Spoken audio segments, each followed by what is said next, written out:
여러분에게 있어서 예수 그리스도 안에 살아간다는 사실은 어떤 것입니까?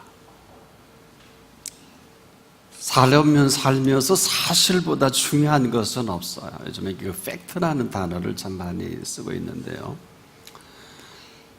그리스도인은 그리스도인으로 살아가기 전에는 그리스도인이라 할 수는 없을 것입니다. 근데 그리스도인으로 살아간다는 이 팩트, 사실은 뭘까요? 바로 생명의 성령의 법으로 살아가는 것을 말합니다. 이것은 지금도 우리 속에 생명의 이 성령의 법이 주도하는 사람이냐, 그렇지 않는 사람이냐, 이 두 가지뿐입니다.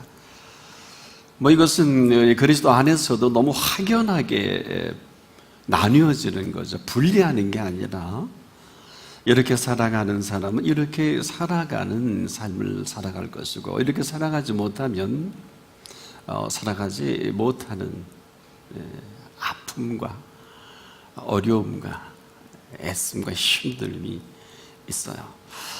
하나님의 사람 사도 바울은 참 진실해서 이것을 감추지 않았어요. 수많은 종교 지도자들은 감췄거든요. 당신도 바리새인인데 그 많은 사람들을 감췄어요. 이 감춘다는 게 뭘까요? 우리가 감출 때는 왜 감출까요? 인정이냐? 인정하지 않느냐? 이런 거거든요. 남의 것을 훔쳤어요. 근데 이것을 인정하면 도둑질이 되는 거고, 인정하지 않으면 자기는 도둑질이라 생각하지 않지 않을까. 물론 설령 도둑질을 했어도 말입니다. 그런데 그리스도인에게서 이 팩트, 이 사실을 인정한다는 것은 너무도 중요합니다. 이걸 인정하지 않으면 바리새인 그룹이죠. 서기관, 종교 지도자들의 그룹이 되고요. 예나 적이나 똑같습니다. 이것을 인정하느냐, 인정하지 않느냐? 죄송한데 그리스도인이냐, 비그리스도인이냐? 그냥 구별이 되는 거예요. 그리고 그냥 사는 겁니다. 단지 우리만 알지 못하죠. 그래서 우리는 이 생명 이야기를 할 때 그냥 우리가 생명 이야기를 할 수는 없어요. 상당히 제한적입니다. 하지만은 이 생명을 생명되게 하는 이 사건이 있어요. 이 생명을 생명되게 하는 사건이 바로 생명이 감춰진 생명의 성령의 법입니다. 그래서 우리는 지금도 이 앞에서 진솔하게 인정하느냐, 인정하지 않느냐가 오늘 우리의 모습이기도 해요. 바울은 왜 이렇게 진실한 분이실까요? 오라, 나는 곤고한 사람이로다. 나는 율법으로 흠이 없다 그랬어요. 613가지 조촉되지 않는다고 그는 그랬어요. 그런데 나는 너무 곤고하다. 한술 더 떠세요. 이 사망의 몸에서 누가 나를 건져내랴. 여러분은 어떠세요? 그 많은 당대에도 그 많은 지도자들과 그 많은 학자들과 출중한 사람들이 있는데 인정 안 합니다. 감춥니다. 바울은 참 정직한 분이에요. 여러분은 어떠세요? 제가 여러분의 아멘을 유도할 수 있는 방법이 있어요. 여러분 참 힘들지요? 그러면 어디 가서 집회하라고 아멘 아멘 그래요. 그건 아멘 할 건 아니거든요. 여러분 참 어려우시지요? 우리는 너무 괴로우니까. 그래서 우리는 위로를 받으려고 하는데, 여러분 이 위로가 될까요? 그래서 우리는 자꾸 세상적인 어떤 흐름 속에 위로하고 받고 싶고 위로한다는 이 위로가 되냐고요. 여기에 참 우리 심각함이 있어요. 정말 다 어렵고 힘들고 다 그렇게 사는 거 아니냐? 동의합니다. 세상 사는 게 고행이에요? 저 200% 동의합니다. 세상 무지무지하게 살기 힘듭니다. 더 동의합니다. 암담합니다. 100%입니다. 내일 알지 못합니다. 여기에는 특징이 하나 있어요. 세상을 살아간다면 고행이 맞고요. 세상 살아가는 게 60년, 80년을 살아도 만만치 않아요. 어른들에게 여쭤보세요. 얘야, 너 모르는 소리 하지 마라. 세상 살기가 쉽지 않단다. 이것은 수십 년을 사는 노하우예요. 너가 살아봐라. 그렇지 않겠습니까? 사실이고요. 저 100% 동의합니다. 그런데 세상을 살아가는 게 이거 맞지만은요, 세상은 이렇게 세상을 살아갈 세상이 아니에요. 바로 세상은 지금도 살아가게 할 세상입니다. 세상을 내가 살아가면 힘들고 어렵고 죽을 맛이에요. 또 싸움도 하고 소송도 제기하고 나중은 생명 걸어 목숨 걸어 전쟁도 해야 돼. 이게 맞아요. 그런데 세상을 살아가게 하는 것은 죄송한데 이럴 필요가 없어요. 그럼에도 내가 세상 살기가 힘들어 어렵다 하면 고행이 맞고요. 그런데 이 세상은 그렇게 살아갈 세상이 아니라 세상은 살아가게 하실 세상입니다. 살아가게 하실 세상을 지어놓으시고 이 생명을 지으신 것입니다. 이것이 팩트입니다. 더 분명한 사실은 이러한 엄청난 어마어마한 창조를 친히 하시고 이 생명을 향해 이렇게 우리에게 명하시고 선언하신 이 메시지가 바로 생명의 성령의 법입니다. 그래서 인생은요, 살아가는 게 아니에요. 인생은 지금도 살아가게 하실 인생입니다. 이런 생애는 어떻게 다를까요? 같은 시간과 공간에 있어도 전혀 다른 시간과 공간 속에 살아가는 것을 말합니다. 어제 개인적으로 체험도 그렇습니다. 전 꼭 죽었어야 할 고비를 공교롭게 참 여러 번 넘겼는데요. 그때마다 잊어버리던 메시지가 떠올라요. 뭐 잘 아시는데 경부고속도로는 교통사고 나면 길이 없어요. 소나이스 인터체인지 13km 지점이었어요. 상행선에서 제가 새벽 1시에 교통사고를 냈잖아요. 그 옆에 대형 승용차가 완파가 됐습니다. 옆에 엄청난 30톤 트럭이 함께 했어요. 교통사고에서 생명을 건져줬다고 이렇게 쉽게 결론 내릴 수 있을까요? 저나 여러분이나 생명은요, 생명지기가 되시는 생명지기께서 지켜주실 때 생명은 살아가는 게 아니라 살아가게 하시는 생명입니다. 그 뒤로 제가 어떤 결단을 할 것 같아요? 벌써 죽었어야 할 내 몸이 이 교통사고 이후로도 또 반복이 됩니다. 보너스로 여호와께서 예비하신 시간이구나. 또 개념이 달라지겠죠. 제 태양력과 살아가는 시간은 거기서 끝난 시간이기도 합니다. 어쩌자고요? 그 이후의 시간은 물론 시간과 공간 속에 오늘도 2015년이라 하는 이 태양력을 쓰고 있지만 제게 있을 시간은 어떤 시간일까요? 이건 제 문제입니다. 이제 다시 재해석을 할 수밖에 없고요. 내가 살아간다면 과연 그 위중한 그 과정을 견딜 수 있었을까? 불가능할 것 같아요. 바로 내가 산다면 내가 일을 저질렀는데 그럼에도 불구하고 그 가운데 제 속에 살아계시는 그 분께서 나를 살아가게 하시더라고요. 이건 철저히 저와 여러분의 개인 선택의 문제입니다. 내가 보는 세계가 있고요, 이제 나를 통해서 보게 하시는 세계가 있습니다. 예수 그리스도 안에 있느냐, 예수 그리스도 밖에 있느냐, 이 상황은 인류 역사의 분수령을 이루는 것과 꼭 같습니다. 지금도 우리는 2000년 전에 기원사라는 얘기를 많이 하잖아요. 예수 그리스도를 원년으로 보는 거예요. 그리고 그 이후의 시간과 이전의 시간을 우리는 AD와 BC로 우리는 세계사로 나누지 않을까요? 너무 흔해 빠진 이야기지만은 여러분에게 있어서 기원사는 어디입니까? 더 구체적으로 여쭤볼게요. 여러분에게 있어서 예수 그리스도는 누구십니까? 아니, 여러분 그리스도인 속에 살아계신 그 사실은 어떤 것이냐고 묻고 싶습니다.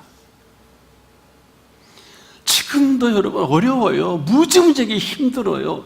되는 일이 없고요.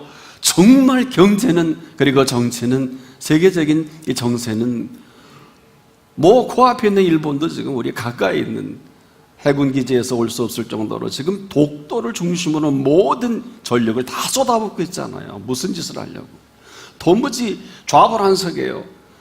지정학적으로, 군사적으로, 정치적으로, 경제적으로 생각하고 보는 이 세계를 우리가 지금 보고 살아야 합니다. 한순간도 마음을 놓을 수가 없는 게 현실이에요. 어떡하시려고. 수많은 기업들이 무너지고 청년들의 일자리가 없다고 하는 게 오늘 현실이라면 저 동의합니다. 우리가 살아가는 세계는 이게 맞고요.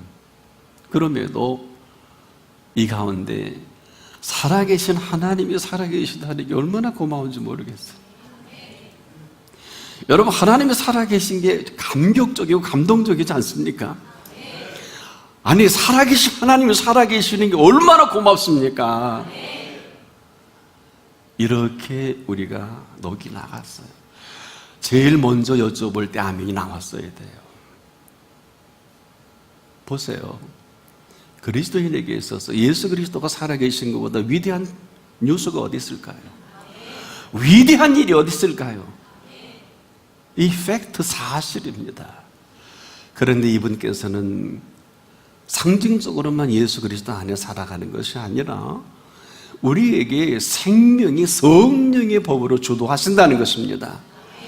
이 생명은 당당해야 생명일 것이며, 이 생명은 오늘 예수 그리스도 안에 있다면 영원한 생명으로 살아갈 생명이에요. 이 생명은 예수님의 어법을 빌리자면 천하하고도 바꾸지 않는 생명입니다. 이걸 형이상학적으로 생각하지 마세요. 그러면 넌 크리스찬입니다. 그리스도인은 오늘 죽어도 나를 위해 십자가상에 피 흘리시고 이 세상의 모든 피조물을 다 맡겨주신 그분 앞에 사는 거예요. 아니면 아닌 거예요. 내 힘들고 돈에 눈이 뒤집어져서 이자 돈 더 받으려고 더 벌려고 하고, 잘못된 것은 아니지만 빠져버리면 일만 하게 되잖아요. 일만 하게 되잖아요. 돈을 사랑하는 것이. 돈은 중간태 아니에요. 여러분 어때요? 돈을 사랑하면 일만 하게 뿌리지, 돈이라는 것은 악이 아니지 않겠습니까? 그런데 쥐는 순간에 사랑하는 거예요. I love money. 아니에요. 우리가 지금 살 줄을 모르고 살아간다는 것은 무엇이 모르는 혼돈이고 혼란이지 다른 건 아니거든요. 여러분, 세상 살기가 만만치 않아요. 얼마나 힘드세요. 저는 이런 얘기로 정말 위로해드리고 싶은데 그런 말은 저는 안 합니다. 왜? 세상을 산다면 위로받아야 되지만은 이 세상을 살아가게 하시는 것은 권능입니다. 능력입니다. 살아계신 것입니다. 살아있는 것입니다. 세상 살이가 이렇게 만만치 않은, 참으로 세상 살기가 어렵고, 참으로 어떻게 보면 많은 분들이 죽겠다 저 100% 동의해요. 맞습니다. 세상 살이는 힘들고 어려운 게 현실입니다.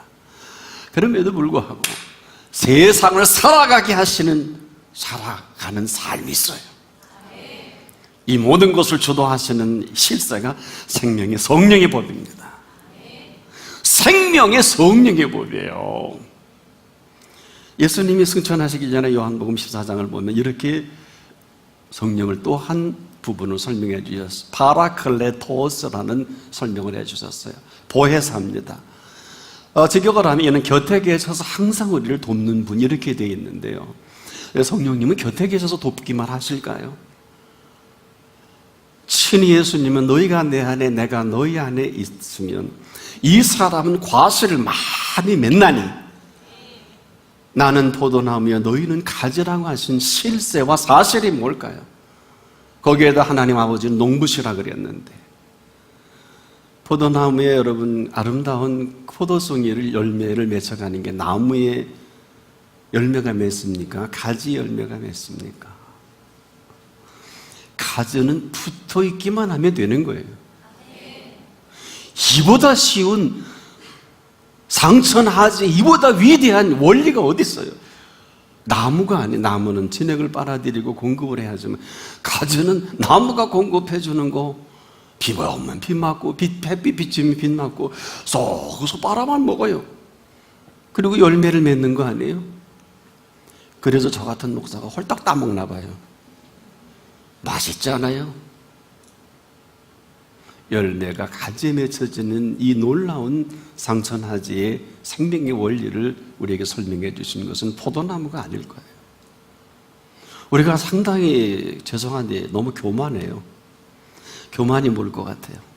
앞서가는 거예요. 여러분과 제가 하는 교만은 교만이 아닐 수도 몰라요. 저 얘기를 하다 보니까요, 힘있게 분명한 메시지와 방향을 제시하지 않으면 안 되더라고요. 그럴 때 남 보기에는 얼마나 교만해 보여요. 한없이 겸손할 때 얼마나 얌체처럼 보여요. 앞서가는 게 교만이에요. 뒤처지는 건 거만이에요. 우리가 교만할 때가 언제일까요? 내 생각입니다. 전혀 없는 사람도, 하나님의 일을 하는 사람도 교만은 내 생각이에요.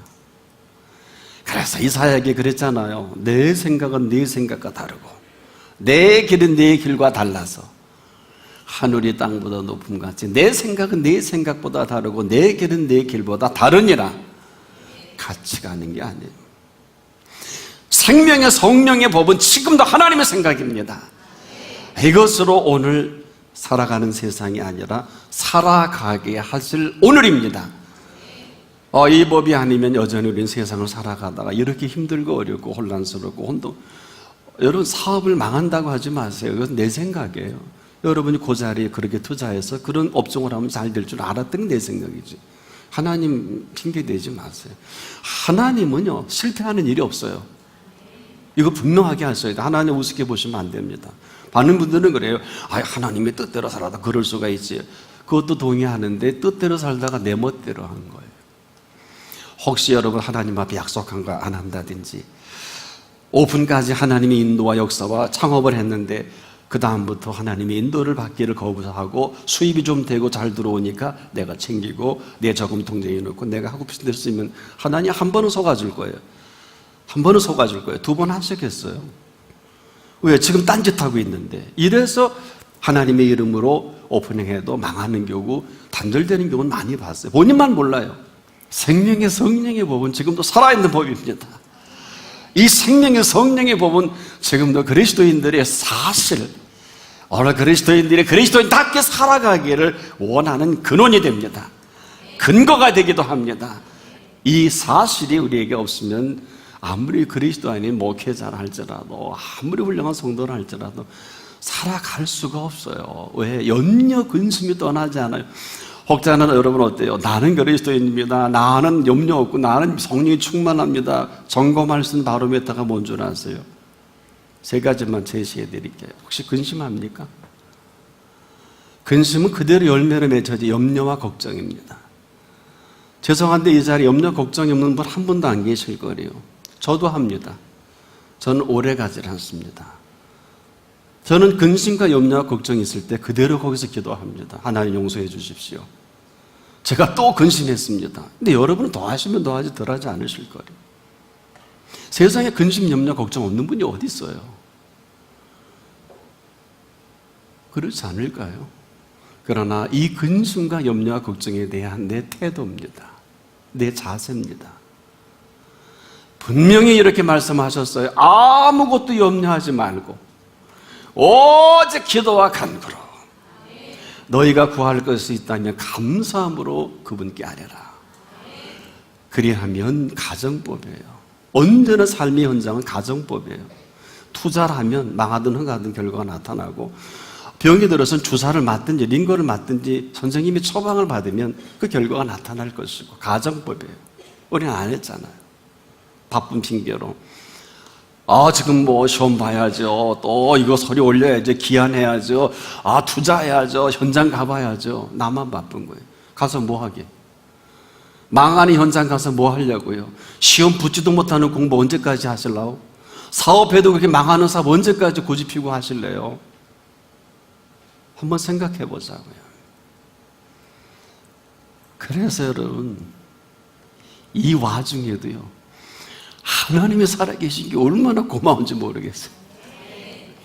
하나님이 살아계신 걸 알면요 이 와중에서도 이렇게 돌아서 낄낄 웃어요. 하나님 살아계시니 너무 고맙습니다. 무슨 얘기일까요? 하나님은 지금도 살아계신 하나님이십니다. 오늘 우리는 하나님의 살아계신 이 한 가지 사실에 감격하고 감동할 수 있는 이 시스템과 이 예를 우리에게 에녹이 가르쳐 줬어요. 에녹은 300년 동안 하나님과 동행하다가 얼마나 하나님이 사랑을 했든지 내버려 두지 않고 데리고 올라가셨잖아요. 그때 아마 그런 노래가 유행했을 거예요. 에녹 없이 못 살아. 에녹 없이 못 살아. 아마 그랬을 거예요. 왜? 뭐 보지도 않고 데려가셨네요. 그 죄는 어떡할런지 모르겠네요. 원죄, 자범죄, 고범죄 많잖아요. 자기 지은 죄. 결론은 하나더라고요. 하나님과 동행하는데 무슨 문제가 있겠어요? 동행하는 임마누엘하고 할라크는 다른 거예요. 동행은 할라크입니다. 함께 사는 거예요. 천국은 함께 사는 거예요. 하나님과 함께 사는 겁니다.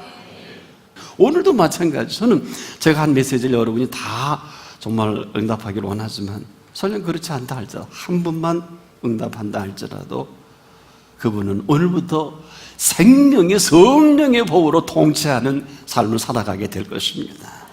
하나님의 통치예요. 이것보다 위대한 먼저 그의 나라와 그의 의는 없습니다. 너무 쉬워요. 가라 하면 가는 거예요. 하라 하면 하는 거예요. 저는 오늘 이렇게 말씀을 정리합니다. 그럼에도 불구하고 하나님이 살아계신 게 너무 감사하다. 여러분의 자녀가 저 땅끝에 가 있어도 부모의 마음에는 사라지지 않지요? 밤늦게 아이들이 들어오지 않으면 저도 그래요. 여보세요, 아직 어디 갔나? 바쁜가? 왜 안 들어왔어? 확인하고 그리고 잠에 들 때가 많아요. 부모는 그런 거예요. 그래서 자식이 죽으면 가슴에 묻잖아요. 부모 돌아가시면 뒷산에 묻고요. 이게 부모예요. 어쩔 수 없어요. 하나님은 우리 아버지가 되신 하나님이시지 않습니까? 누구 손을 들어줄까요? 자녀인 저와 여러분이 아닐까요? 조건이 있어요. 생명의 성령의 법으로 인도받아야 합니다. 말로만 예수 그리스도 인도받는다 하지 말자고요. 말씀대로 산다고 하지 말자고요. 아니요. 우리 다시 정리해 봅시다. 하나님이 살아계신 이 한 가지 사실만으로도 감동할 수 있어야 돼요. 너무 기도 어렵게 하지 말고요. 그냥 말씀을 아뢰세요. 그런 거 아닐까요? 우리 신음도 들으시는데 우리의 신음까지라도 기억하시지 않습니까? 생명을 살리는 유일한 법은 생명의 성령의 법 위에는 없습니다. 이 법은 죄와 사망의 법에서도 자유케 합니다. 이 법을 인정하는 그 한 사람에게 오늘 내가 나와 함께 낙원에 있으리라. 인정하지 않고 너가 예수면 너도 때려놓아 보고 인정하지 않은 바리새인 서기관과 그 종교 지도자들이나 예나 지금이나 자기는 무음하대요. 자기는 전혀 문제가 없대요. 그럴까요? 문제가 있고 그건 중요하지 않을 것입니다만은 내가 그분 앞에서 진솔하고 정직할 때 오 하나님 나는 곤고한 사람입니다. 이 사망의 몸에서 누가 나를 건져낼 수 있겠습니까? 내가 마음으로는 하나님의 법을 출구하는 것도 알지 않습니까? 그러나 내 육신의 한 법이 나를 사로잡아 도무지 견딜 수가 없습니다. 이것이 로마서 8장 5장 끝절 7장 끝절입니다. 그래서 예수 그리스도로 말미암아 이걸 선언하고 로마서 8장 1절에 그러므로 그리스도 예수 안에 있는 자에게는 결코 정죄함이 없나니 신나게 하나님의 자녀로 살아갈 생명의 혁명적인 선언을 하게 된 것입니다. 이렇게 살아가는 게 내 몫이에요. 하나님이 해주시지 않습니다. 오늘 이러한 생애로 시작하는 여러분 되기를 축복합니다.